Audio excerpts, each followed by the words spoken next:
guys, thank you so much for tuning in my channel today.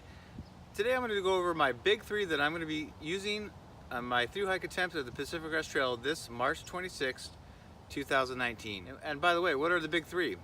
Backpackers call it the big three: their tent or shelter, their sleep system, and their backpack.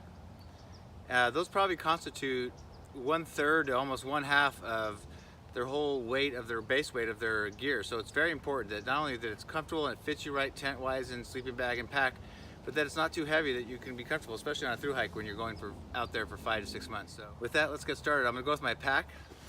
Okay, so my pack of choice is the ULA Circuit Backpack. It has a maximum capacity of 68 liters, which I hope I never use that much. But I like the combination of the lightweight, but it's also got a ton of adjustments. A lot of ultralight backpacks to cut weight, cut out adjustments and straps and things like that, and even the waist belt. I personally love the waist belt. Also has pouches, which I'll show you. So let's just go over real quick what this pack has and why I like it. And the rest that I don't say, I'll put in text below. First off, on the outside, it's got this great bungee so that if you were to, it's also got this very stretchy pocket here that holds a lot of stuff and it stretches out, as you can see, pretty far. I put things that I'm using during the day, during that hike, whether it's food or a water filter or a rain jacket or something like that. I'll put things I need to grab quickly, or my deuce of spade for leave no trace. It's got 2 loops here. I don't know if you can see that. Okay, 2 loops to go up to here, and these are for your ice sack. I put my tracking poles in here when I know I've got an easier flat section that I don't need my poles for. So I put them to get them out of my hands. They go up here. What I also like this is it's got very large side pockets. So the side pockets hold effectively 2 1-liter smart water bottles in here. I'm gonna put like my, I think my tent poles here, maybe. So one of my new things, you've already saw if you watched my water filtration, how I'm gonna do water on the trail video, and I'll post it down below in the comments if you wanna watch that. Instead of carrying 4 1-liter bottles, I'm gonna carry 1 larger 1.5 liter bottle on each side for the desert, and that gives me room to put something else here vertically and get room out of my pack. So it's got cinch down sides, and I like this in case I need to clean up or soak this and put it around my neck when it's hot, things like that. So I wanted to show you, I had 2 modifications done. I've had this pack over a year. I sent it back to ULA after talking on the phone. They're amazing people. I'm not saying that I paid for my pack and I don't get anything from them, but I had a couple things. I wanted to put my PCT patch on here, so they sewed it on here for me, which I thought was great. My other issue, and it's my personal thing, was that I was worried because this strap is just one single strap. You roll this down when you don't have it full, the top, and I'll show you that in a minute, and you have one strap. Well, I didn't think this pack will hold the larger bear canister, which I have, the BV500. I've gone on a trip this last summer in the Sierras, and it fits vertically, but it took up so much space, I didn't have really room for all my other stuff, or it was just overflowing and way overstuffed. So I wanted a way to maybe put my canister on top, and so that's what I talked to them at ULA, and I think I'm the first person to actually have this custom work done. And it's actually maybe hopefully going to be something they do in the future, but I only need that bear canister, of course, for the Sierras. So I asked about putting 2 more straps, and this is what they did for me. They put 2 more here, so I now effectively have 3. I didn't think the canister would just stay with this one in the center. It would be too lopsided. So I have 3 here, and what's great is they're removable. I could just do this, like after the Sierras, and get rid of them. So yeah, there's a little bit extra weight, but I feel more comfortable with this. I'll be able to have more room in my pack and put my canister on top. What I'm hearing is some people will actually, during the day while they're hiking the Sierras, not necessarily put food in their bear canister, but they'll put clothing and other things and have their food in the food bag down below, so it's not too top heavy in the bear canister, and then when they get to camp, put all their food in their bear canister. So I may do that, I'm not sure yet. So that's the outside, but that's my 2 mods. So normally I'll have just the 1 single strap on top, so you just unhook this. You have a clap that rolls down. You have all this extra room. So this is where you get to 68 liters. If you had to just pack tons of stuff, look how much room you have. I hope you can see that in there. When you turn this around, I'll go over this really quickly. You can see there's tons of straps, and this whole pack, the way I have it, is just about 40 to 41 ounces. So, you know, it's like, what is that, 2.5 pounds? So very light for how much stuff's on here. Like I said before, I like all the adjustments for it. So what I have too is, by the way, here's a little plug. I love these. Justin, who I got to talk to on the phone and email, makes this. He's a small business owner, so hit him up on Etsy, JustinsUL on Etsy, and you can order these. It's an ultralight water bottle holder, clips on. It's universal onto anything. I like this too. This holds my cell phone because that's what I'm filming with right now. That's what I'll film with and do my vlog for my YouTube channel on the PCT this year. And it's got a front mesh pocket for my glasses, so I wear these reading glasses a lot, if you can see me.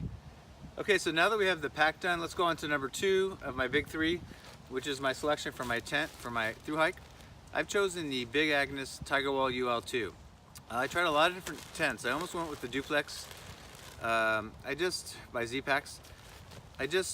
When it came down to it, I really wrestled with, first it was a one-man tent, but I'm 6'3" and 240, so when I've tried the single-man tents, I'm touching all 4 walls. If there's condensation, I get wet, and I have no room for gear. And being a bigger guy, I decided for the extra weight, I should go for the 2-man tent. And as I was saying, I was going to do the Z-Packs duplex, and I tried it. My friend Lucky Strike, thank you for letting me try yours, and I liked it. But when it came down to it, I decided that even though this tent's it's still very light, but is a little heavier than the duplex, I wanted a semi-freestanding tent. One of the things I like doing when it's not going to rain or it looks nice out is to be able to see through the mesh and see the stars, and I couldn't do that with the duplex. So this is a 2-piece tent, so it's got a rain cover. So yes, it's a little more weight, but I decided that's really what I wanted, and that's right for me. I set up my tent and took pictures and video the other day of this tent, so I'll splice those in right here and show you.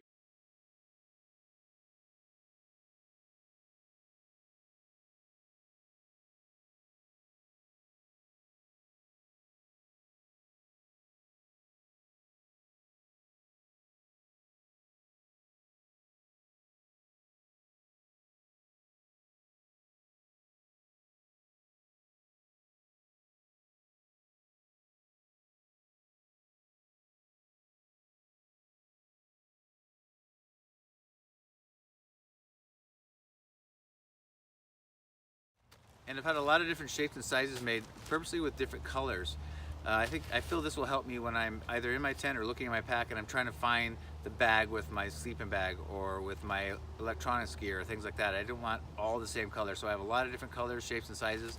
I think it'll help me overall when it comes to being a little quicker on the trail and finding things in my pack. So this is the bag I had made. As you probably can tell by now by my pack and some of this other stuff, I love orange, so that's my color. So love this bag she made, and my tent just barely fits in it, so love that. I didn't have bags made for my footprint, and especially my poles, because I'm just using the ones that came in, because really if it rains, my poles get wet, who cares? It doesn't hurt anything. So if I know it's going to rain, I'll make sure I have the ground cloth is somewhere in my pack dry. By the way, I have 10 V-shaped titanium stakes.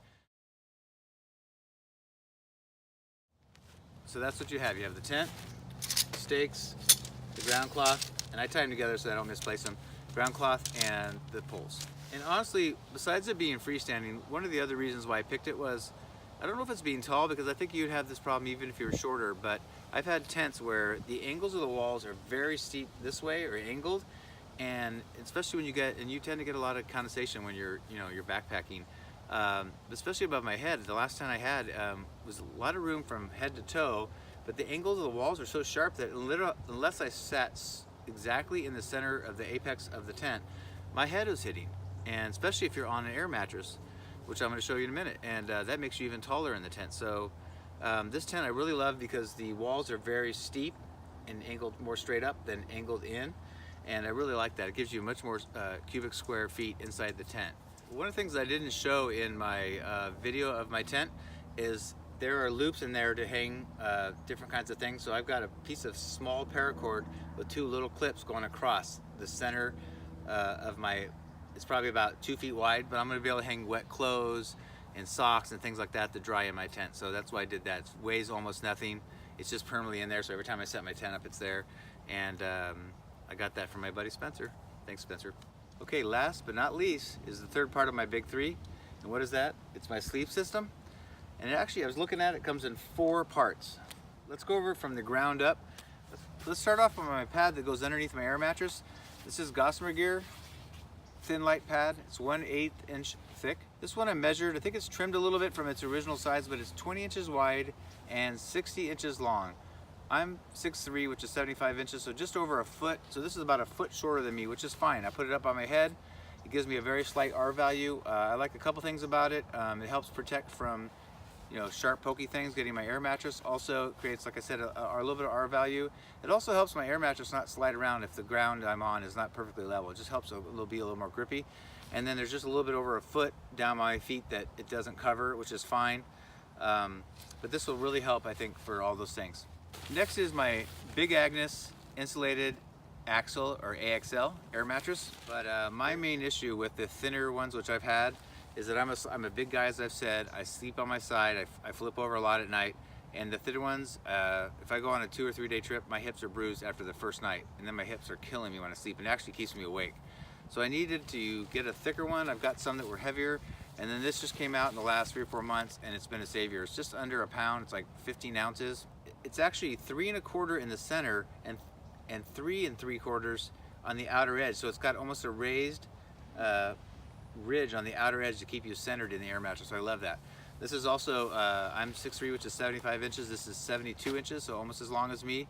And it's a wide at 25 inches. So plenty of room, super comfortable. And actually, here's a picture of it.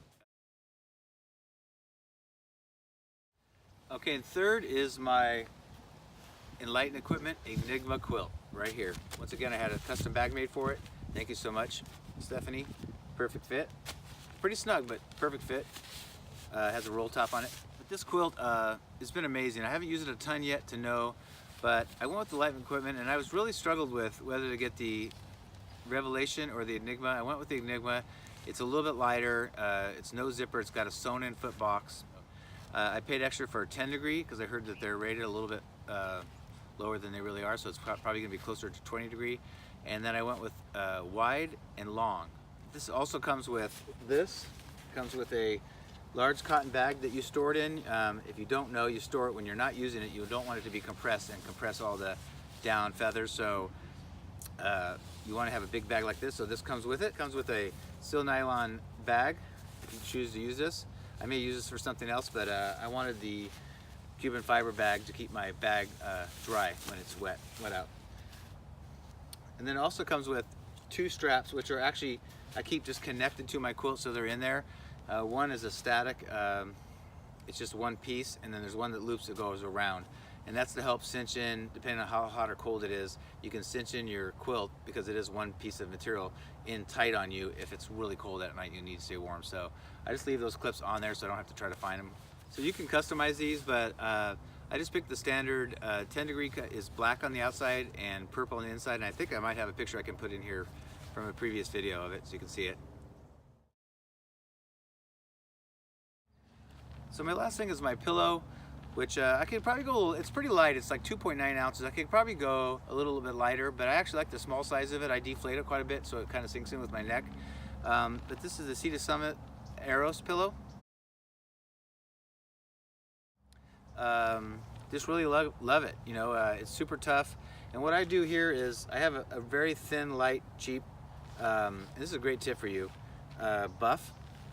It can be, you can use this buff, if you had to clean something up, whatever, but I use it as a pillowcase so that, especially on a thru hike where you're filthy, and it's not like a weekend trip where you're just going for 2 days and you're going back home and you're pretty clean.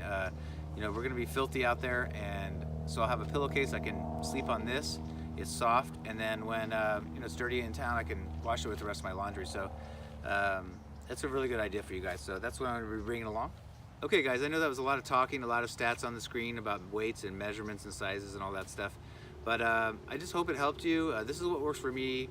I'm not saying you should do it or you should use it. It's just what I've found so far that's out there that's worked for me. I haven't tried every single thing, but at some point you got to make a decision, and this is best for me. So I'll try to put the overall weight of all these things, my big 3, down below, so you know. I don't have it off the top of my head right now, but we'll put that down for you so we know. And I hope that helped you guys. It's always good to watch these things and get some ideas. And but once again, just pick what's right for you, and make sure you try it out before you go on long trips. That's what the short weekend trips are for, is to try out gear, and that's what I've done to kind of come to this conclusion. So anyway, thanks for tuning in. I hope you enjoyed it, and don't forget, subscribe and like, and watch my thru hike on March 26th, 2019. Let's go, baby.